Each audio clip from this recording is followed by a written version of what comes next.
This channel does not promote any violent, harmful, or illegal activities. All content provided by this channel is meant for an educational purpose only. দেখুন আপনাদেরকে বারবার বলছিলাম না যে 4 তারিখ থেকে আমার আপনার বাড়িতে করা নাড়বেন তিনি BLO booth level officer SIR এ তাদের ভূমিকা সবথেকে গুরুত্বপূর্ণ আর প্রত্যেকদিন তারা বিভিন্ন কারণে চর্চায় উঠে আসছে। এই মুহূর্তে একটা বড় খবর, এসআইআর বিরোধিতায় খোদ বিএলও। নদিয়া শান্তিপুরে এক বিএলওর ভূমিকা নিয়ে তুঙ্গে বিতর্ক।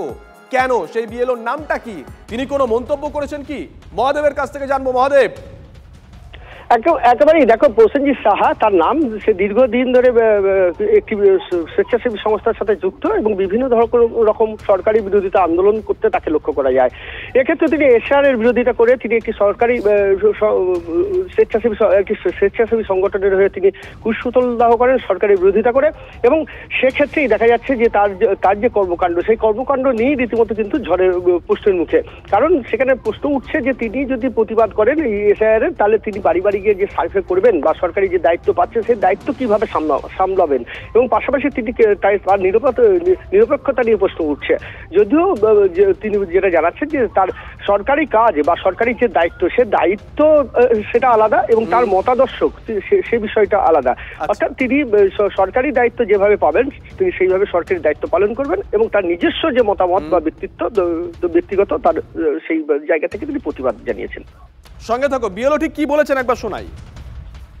আমরা কেন এসআইআর এর বিরোধিতা করছি? আমরা এসআইআর এর বিরোধিতা করছি এই কারণে, এই এসআইআর এর আগে আইআর বলে যেটা ইন্টেনসিভ রিলিভ, সেটা প্রতি বছরই হতো রিভিশন। সেই রিভিশন প্রতি বছরই হতো। তার আগে একটা এজ যোগ করে আদতে ঘুরপথে এনআরসি করবার চক্রান্ত চলছে। এইটা মানুষের কাছে সঠিক তথ্য পৌঁছে দিচ্ছে না বা ইচ্ছাকৃতভাবে মানুষকে বিভ্রান্ত করা হচ্ছে।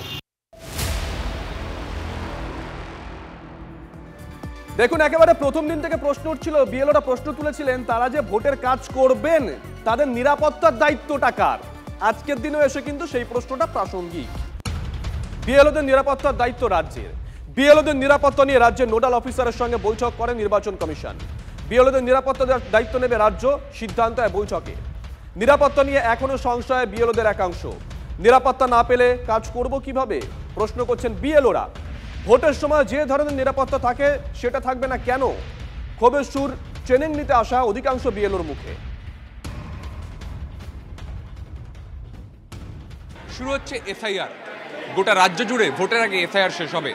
4 নভেম্বর থেকে বাড়ি বাড়ি পৌঁছে যাবেন বিএলওরা। তার আগে উত্তর কলকাতার বিএলওদের ট্রেনিং হচ্ছে জেসআপ বিল্ডিংয়ে।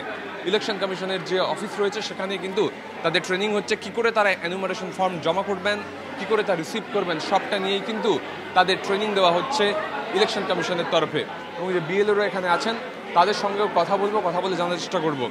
আপনাদের তো ট্রেনিং হবে, আপনারা বিএলওর কাজ করছেন, আমরা দেখেছি যে অনেকাংশে বলা হয়েছে পলিটিক্যাল প্রেশার কাজ করে। আপনাদের কি কোথাও কাজ করতে কি সমস্যা হতে পারে আন্দাজ করছে? এখনো পর্যন্ত কিছু আমি প্রেশার ফিল করিনি, বাট জানি না মানে নেক্সট টাইম ফিল্ডে নামার পরে কি এক্সপিরিয়েন্স হবে, তো সেটা তো এখনই বলতে পারছি না। তবে আশপাশে যা শুনছি মেবি হতেও পারে। নিউজ চ্যানেলে শুনছি, তারপরে পড়ছি, একটা তো ভয়, মানে বিশালই ভয় কাজ করছে। দেখা যাক কি হয়। ট্রেনিং এবং এই ট্রেনিংয়ের পরেই কিন্তু উত্তর কলকাতার বিএলওরা তারা কিন্তু বিভিন্ন জায়গায় পৌঁছে যাবেন বুথে বুথে এসআইআর এর কাজ করতে। ক্যামেরা পিকুর সঙ্গে সুমন, TV9 বাংলা, কলকাতা। রয়েছি এবং সংশয়ে রয়েছি। এখানে বিএলও কাজ এর আগেও আমি করেছি, তো সেক্ষেত্রেও আমাদের তখন তো আর এই এসআইআরটা ছিল না। তখন বিএলও আমি এর আগেও করেছি, অনেক জায়গায় করেছি, কিন্তু সেখানেও দেখেছি যে অনেক জায়গায় অনেকভাবে আমাদের অপমানিত হতে হয়েছে। ইভেন বিএলও কাজ করতে গিয়ে দেখেছি আমরা যখন গেটের সামনে দাঁড়িয়েছি উপর থেকে জল ঢেলে দিয়েছে, আমাদের কাগজ ভিজে গেছে, কিন্তু তখন আমরা কোনো সিকিউরিটি পাইনি বা আমরা অভিযোগ করার মতন একটা প্ল্যাটফর্ম ছিল না। এবার তো খুব ইম্পর্টেন্সি, এখানে নাম বাদ যাওয়ার একটা ব্যাপার আছে, মানুষের ভয়ের ব্যাপার আছে। আমরা যাওয়া মানেই তারা ভয় পেয়ে যাচ্ছে যে আমাদের নামটা হয়তো বাদ দিয়ে যেতে পারে। ইনিও তো সেইভাবে চলে এসছেন। এবার কিভাবে তাদেরকে ট্যাকেল করব, কিভাবে বোঝাবো, ভেবে উঠতে পারছি না। আর এটা সত্যিই স্বাভাবিক, এটা খুব রিস্কের কাজ, টেনশনের কাজ, মাথা গরমের কাজ। আমরা একটা কোশ্চেন করলাম, সে 5টা কোশ্চেনে আনসার দিতে না পারলে সে আমাদেরকে অনেক কিছু করতে পারে। জিনিসটাকে এমনভাবে ঘোট পাকানো হচ্ছে, সাধারণ মানুষ এটাকে ভয় পাচ্ছে। এটাকে যে অত্যন্ত স্বাভাবিক ঘটনা, যেরকম ভোট হয় সেরকম এসআইআর হবে, অসুবিধা কিছু নেই। এখন যা দেখা যাচ্ছে যেভাবে মানুষকে উত্তেজিত করা হচ্ছে, তো আমরা সত্যি ভীত, একেবারে ভীত নই এটা বলছি না, কিন্তু ভোটের সময় যেরকম সিকিউরিটি থাকে অল্প বিস্তর হলেও এখানে তো সেটা থাকবে না। আমরা তো পায়ে হেঁটে লোকের বাড়ি যাচ্ছি এবং ঘরে ঢুকতে হচ্ছে, তাহলে সেখানে আমরা কি করে সিকিউর বলবো? আজকে যারা ট্রেনিং নিতে তাদের সঙ্গে আমরা কথা বলেছিলাম, একাধিক জায়গা থেকে কথা বলেছিলাম, একাধিক বিএলওর সঙ্গে কথা বলেছিলাম, প্রত্যেকেই কিন্তু কম বেশি ওই আশঙ্কা করছেন নিরাপত্তা নিয়ে। রাজনৈতিক দলগুলো গোটা বিষয়টা কিভাবে দেখছে শুনুন।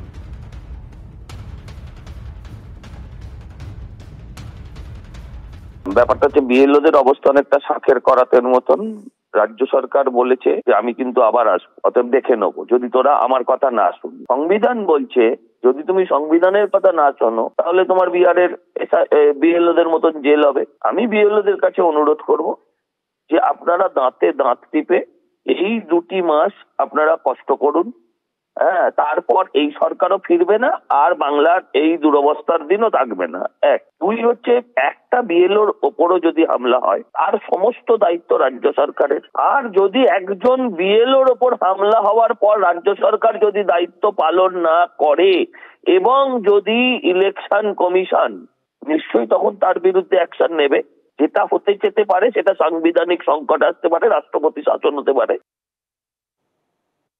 এখানে ভয়ের কোনো কারণ নেই।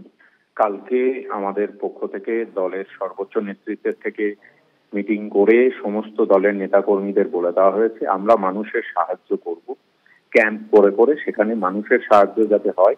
সেখানে বিএলওরা প্রশাসনিকভাবে কাজ করবেন, তাদের ভয়ের কি আছে? কিন্তু যে কাজটা 2 বছরে করার কথা সেটা 2 মাসে করার জন্য তাদের উপর যে মানসিক এবং শারীরিক চাপ তৈরি হবে তার দায় নির্বাচন কমিশনের।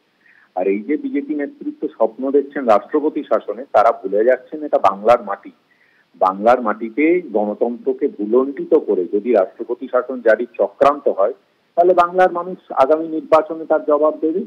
দেখুন, বিএলওরা শুধুমাত্র মুখে বলছেন না, তারা সুরক্ষা চেয়ে কমিশনকে চিঠিও দিয়েছেন। সুরক্ষা চেয়ে কমিশনকে চিঠি ভোট কর্মী ঐক্য মঞ্চের তরফে। উত্তেজনাপূর্ণ এলাকায় কেন্দ্রীয় বাহিনীর আর্জি, এখনো কোনো আশ্বাস মেলেনি, তাই তারা উদ্বেগে রয়েছেন। অন্যদিকে কমিশনের সঙ্গে বৈঠক রাজ্যের নোডাল অফিসারের, নিরাপত্তার দায়িত্ব রাজ্যের, আশ্বাস আধিকারিকের বলছে সূত্র।